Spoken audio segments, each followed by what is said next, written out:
આજે બોબોનો ગામમાં ચોથો દિવસ છે. સવારે ઉઠીને જ બોબોને ખેતરની તાજી હવા લેવા નીકળી જાય છે.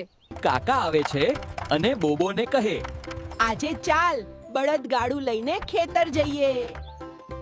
બોબો એ જોઈને ખુશ થઈ જાય છે અને કહે છે, હા મારું કાઠિયાવાડ. હા, રસ્તામાં બોબોને ખૂબ મજા પડી જાય છે અને કહે છે, ક્યારેક ભૂલા પડો અમારા કાઠિયાવાડમાં. અચાનક બળદ મોઢું ઉપર કરે છે. બોબો ડરી જાય છે.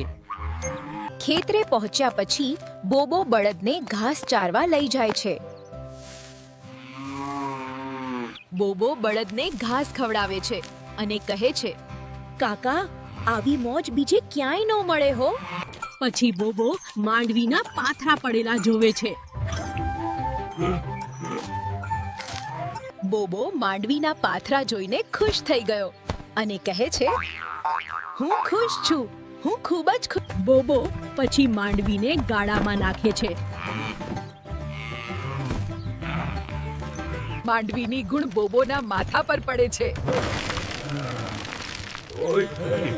બાપ રે! કાકા હસવા લાગે છે અને કહે છે, બોબો, તું જ્યાં હો ત્યાં કંઈક ને કંઈક કાંડ થયેલા જ હોજ. રસ્તામાં બોબો ગાડામાંથી જ ગામના લોકોને કહે છે, કેમ પણ મોજે દરિયો હો, બાકી કે.